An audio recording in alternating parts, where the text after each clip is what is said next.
Welcome back to Big Red Rant. After a terrible 49-14 loss to the Oklahoma Sooners, Mickey Joseph has decided to finally part ways with Erik Chinander, a move that a lot of us saw coming. And now it's done. The Band-Aid's been ripped off, and we're going to find out if it can truly get any worse or if it can't.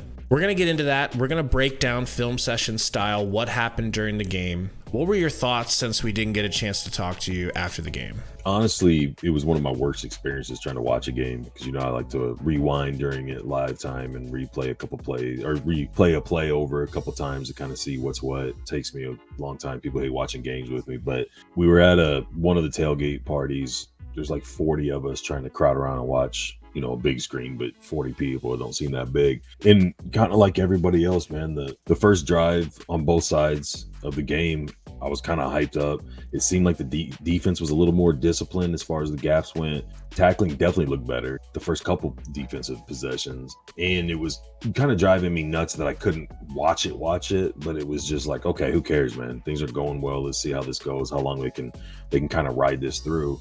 And then the quarterback run happened, and it was just like, it all came unraveled pretty quick from there. And I didn't need to rewind and check out a bunch of things to see the glaring, obvious issues. The first thing I noticed live time, even before they ran the replay from 10 yards away from a TV, was 3-4 guys quitting on that run. And it's just like, what happened? What happened from the decent tackling and hitting gaps and doing all that stuff the first drive or two to all of a sudden, like they thought that was enough, and it just seemed to keep becoming unraveled from there. The offensive line, especially, which you and I talked about, and that was my main concern as far as why I didn't think we'd really hang in and I thought the game would be over early, is because that team blitzes. They throw packages at you. They do things, and we can't line up with 4 guys on the other side and keep Casey clean. So the more that started happening, we ended up roaming around. We went to a couple other tailgates to meet up with people and things like that. So I didn't get to watch it, which wasn't a big deal because I couldn't watch it the way I wanted to. But we got back last night. I watched it. I'll watch it again today and kind of went through a couple plays. And it's just,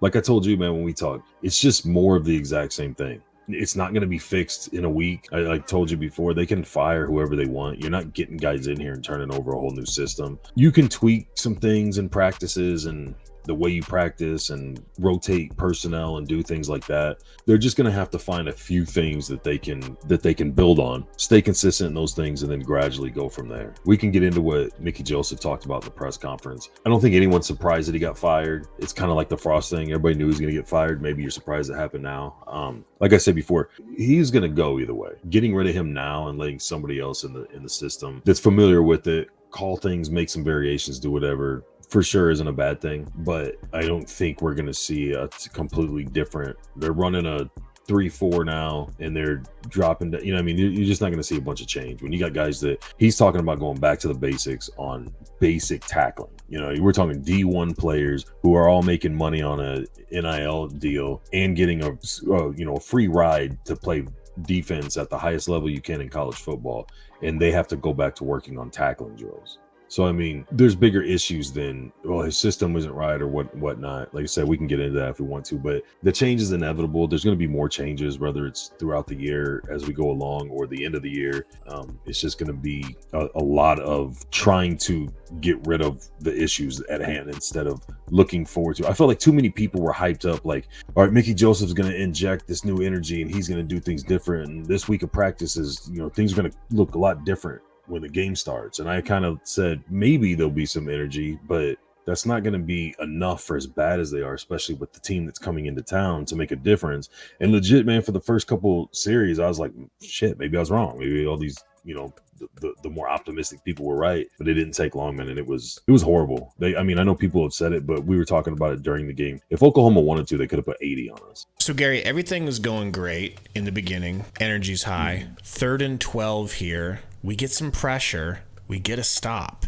One of my problems with Chinander was when he talked about we don't earn, or we have to earn the right to blitz. Here's an example. Obviously, they're going to go, but you've got both of the linebackers up. Reimer's on the edge. Henrich is in the middle. He's going to just go hard at the A-gap, and that's going to open up enough room, especially them off the side, where Nelson can swing around almost like a stunt, and he can hit the A-gap. Your corners, everybody in secondary's in man, which is great. I wish they do that a little more. I know some guys can't deal with it.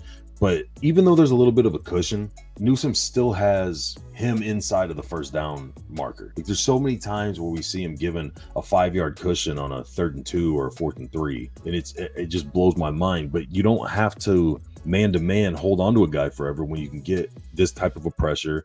He gets enough contact, makes him sail the ball over. It's exactly what you'd want. I mean, obviously, if he could have got there a little sooner and got a sack, or somebody could have blindside sacked and kicked the ball out. But it's just an example of sometimes you just gotta go, man, we're just gonna go play. We're just gonna get aggressive and get after it instead of trying to do these different zones. And we don't want to blitz because quarterbacks will take off and run, and it's just, I feel like Chinander tend to overcomplicate things by trying to simplify things for the players, if that makes sense. And it's just sometimes, man, just go hit the quarterback. The pass rushing that we thought we were going to get this year hasn't showed up, so you got to do stuff like this. You scheme a little bit different, and I think, had we done this a little more, had a little bit more success, maybe in other downs instead of just 3rd and longs, maybe they only hang 30 something on us instead of almost 50. Gary, right around this point, I swear I was thinking, I'm just kind of sitting here waiting for the other shoe to drop, and here it was. I mean, this is where actually during the actual play, not without replay anything, I was like, okay, here we go. Things are going to go off the rails now, because this is right back to what we've seen a lot these first few games. But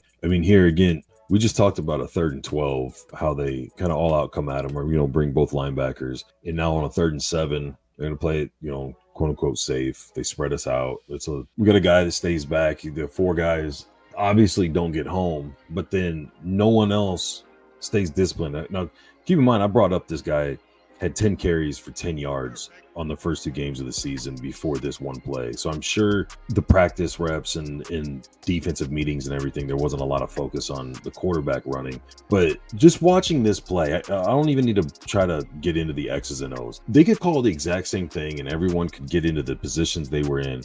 And if 4 or 5 of these guys that we're watching here, I'm not going to say any names, have a little bit of effort, don't quit on the play, it's not a touchdown. You know what I mean? It's just, I couldn't really hear the game that well from where I was standing watching it. And I'm like, oh, he must have stepped out, or they must have blown the play down, or something happened, because it was like legit, people just quit. Guys pull up, start trotting, jogging, turn their backs, like whatever. I just don't get where you fix this or how you fix this. In my opinion, guys will just go to the bench, and I don't care. This is just pathetic watching these guys. There's nobody that stays, at home for it. And then when everybody's going in pursuit trying to get him, it's like, well, he's going to run out of bounds, so we'll just ease up. Then he doesn't go out of bounds, and it's like, well, he's close enough now anyways. What are we going to do? This play meant a lot to me because it basically summed up what the program is. I know that sounds kind of crazy, or it's like, but I mean, think about it, man. You've got a quarterback who doesn't run the ball, gashing you because guys are quitting. Guys were already out of position, and then they just quit when they could have caught it. He doesn't have these crazy wheels or anything. This play just basically said to me, these players are not playing for their coach's job. Right. They were not playing for Erik Chinander to keep his job right here. You can see they're done with him. Do they care about Mickey? Do they care? I mean, I don't understand. Do themselves? Would they like to have a shot at going pro? Would they like to have a couple wins this season, have a little dignity, or and it's like, I know some people probably get mad and be like, you can't question the heart and blah blah. Well, you're showing me right here, so I can. There's one guy that seems like he's really running his ass off trying to make a play, and everybody else is just kind of trotting along like, whatever, man, we already scored. Or I don't understand the mindset or what you're doing out there if you don't care, if you care that little. This play is really sad, Gary. We have 3 linebackers that all get a hand on the ball carrier, and they all fall off like children.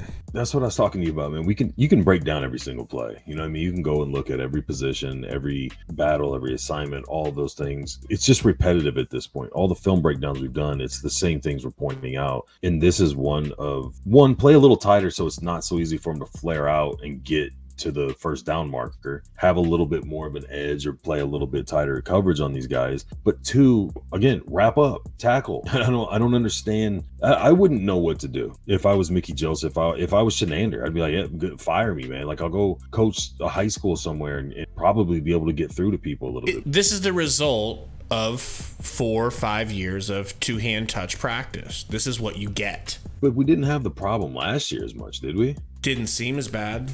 I understand we had 6, 7 super seniors or whatnot. We lost a lot of guys. We lost a lot of size on the D line, which I think is the biggest problem for the gap integrity situation. I think some of those bigger guys could get off of blocks quicker and not get pushed around or moved as easy. And it made it easier for the linebackers to determine where they were going to go or needed to go. And they weren't guessing on multiple gaps as often. But when they got to those gaps or guys got out, and I know Jojo Doman was a stud and got a lot of tackles in the open field and things like that. But one guy makes that much of a difference where all of a sudden guys who were, we had a guy that, did he lead the Big Ten or was top tackler in the nation, or amongst the top tacklers in the nation? It's like, I don't know, man. I don't understand what the drop off in those, primarily those two things, are from last year to this year. It's ongoing. Like I said, we can do these film breakdowns and do everything, and it's just the same thing, different colored jerseys. Keep your eyes on number 72 for Oklahoma. He's going to pull from the left guard position, some nifty footwork, and he absolutely blows this play up for Nebraska. It's more of too small, too weak, like not strong enough. Their whole line really blows open that gap. He does seal it off, but I mean, that gap is so big. When they showed the replay of this from the end zone looking back, they could have had 2 or 3 guys hip to hip and gotten through there not touched. It's just, again, I think that's a big thing from last year, the drop off in the size on the D line. There's no size, relatively speaking, when you're lining up against some of these giant offensive linemen, and it showed every game, man. They're getting pushed around, they're getting knocked off the ball, they're getting split, side to side, moved laterally so that these lanes open up. And then there's nothing, you're in a goal line, everybody kind of shoots their shot, gets outside of where they want the lanes to be, so there's nobody to fill the lanes. And I think we've showed 2 or 3 of these from each game as well, teams scoring on us down in the red zone. So I understand getting rid of Chinander, it's the common thing, but I don't know what Bill Bush or Mickey Joseph or any of these guys are going to be able to do. Fisher, Dawson, any of them. This play has a very varsity versus junior varsity feel to it. Yeah, I mean, it has a very 320 pounders against 260 pounder feel to it, and that's kind of what it is. That's what we have across the D line. We were supposed to be able to kill people with speed and get the pass rush. That has not happened. I think pretty much every even QB pressure has come off of some kind of an added pressure, a blitz type deal. And then when you get into these situations, you're just screwed. And then when your guys in the back that are supposed to be filling gaps, they're on the outsides of them looking over, as running backs literally could just walk past them. So I don't know how you're going to coach the size up. I don't know how you're going to coach the discipline that you've supposedly been preaching forever that's just not there from these guys. I don't know, man. I think it's time to look at not salvaging this year, but the rebuild starting already. I'm sorry, start looking at getting a little deeper into the bench. We've heard all the coaches say all the things the coaches you would think would say and are supposed to say. It's actually gotten worse. I mean, look at this. Look at it from this angle, man. Chinander didn't get fired because the game was so bad yesterday. And he didn't get fired because of anything from last year. Last year, the defense basically carried the team to where they could lose by 1 possession. The last 2 games, they've given up over 1,000 yards of offense at their place. And one of those teams is a Sun Belt team. Your problems are so massive. I don't know what these guys think they're going to do. I don't think they have the size on the defensive line, and I don't think they overall have the talent to match up with the other teams they're going to play. I think it's just that simple. I don't know that it's a coaching change. Here's an example of them trying to do kind of what Oklahoma been doing and send a little bit of a disguise type blitz. They start off with 3 down. As soon as Nelson gets down, you'll see O'Shawn stays standing and comes flying off this left side. The 2 middle linebackers, that's the blitz. The 1 middle linebacker is going to shoot the A, and the center's just going to basically seal him off. And it creates a bigger lane on the other side of the A, and that's the other linebacker needs to fill that. He needs to come up and make the hit, lock it down. He's not there. He gets there too late, tries swiping at the feet, and it's, wide open. The safety's playing up to help, but he misses as well. So it's another guy back deep that's not there to clean it up. It's just the plays are designed so that you don't just have one option. I mean, if it's a pass play and they can get home, it looks like O'Shawn would have gotten home if it was a pass play. But I mean, when the one linebacker doesn't get home, he gets sealed off and there's a huge gap. There's obviously one spot he's going through. That's where the help's got to come. And they got safety help over the top, and both just miss tackles. And then there's not enough field left to run for the pursuit to catch up. So again, same thing, kind of gap assignment. It wasn't horrible. Just kind of maybe overplayed it a step. Still able to be within and make the tackle, just a missed tackle. And then the help also had a missed tackle and easy touchdown for him. This plays kind of a prime example of what I'm talking about with getting some younger guys in and getting different looks. And I understand this is late in the game. This is also OU's backups, but I think it's pretty safe to say that those guys are probably more talented than our backups. On the high side, our right end standing up, Butler's a redshirt freshman, and you'll see one of the problems we've had is when guys get blocked, they get stuck. They can't get off of it. This is just a 4-man front, 4-man rush. He gets blocked, but he keeps his arms extended. He gets good separation, and when he tries to tuck it and go, he's able to get enough separation. He can drop down and hit him. And now, granted, I'm guessing probably a backup tackle that did what our guys do, like got pretty deep and didn't get leverage on him to keep him out. But I'm just saying, start giving some guys some looks, see what we can do, because that's ideal. If we could get that more out of our starting group against starting offensive lines, a little more separation. You don't have to have so much help and worry about little runs turning into big runs. Mickey did talk about getting a look at some younger guys. I hope this is one of them. So, Gary, what can you tell us about Billy Bush? He's been a defensive coordinator before. He's been a lot of places, especially defensive back and safeties coach at multiple places. He was defensive back of the coach, I think, when he was at Utah State. It's not like he's just being thrown in on a whim, we got nothing else to do, throw this guy in. I mean, I think there's a reason why Joseph wants him to go from being the special teams coordinator to defensive coordinator. I don't know if he'll still handle special teams. I don't know if Mickey Joseph will handle special teams now that he doesn't really have a position in being the head coach. The special teams, especially when it's all hands on deck, like they say, usually practices before or after. I think Nebraska always does it before actual practice gets going. Again, though, I don't think he's going to come in and start implementing this whole new system or something that guys are going to learn. I think he's just going to be more of a different voice, maybe calling things in different scenarios. It won't be so predictable for the players. Maybe some personnel changes. Maybe he does make some tweaks and gradually starts working on stuff. They do have 2 weeks for their next game, Indiana. Indiana's offense doesn't look very good at all. So it's not like you've got an Oklahoma type juggernaut coming in that you've got to prepare for. So maybe he tries to tweak some things and hopefully maybe, get on him more in practice or really whatever. Hopefully he's got a trick up his sleeve of how to get the gap assignment and the tackling fixed, because that would make an enormous difference if those two things could even measurably get better. They don't have to be completely fixed. So Indiana's offense might not be great, but they are 3-0. So I'm sure they're going to come in here and clap our cheeks. Bye week coming up. We'll be working on the preview for Indiana. Stay tuned for that. We'll see you guys next time. Go Big Red.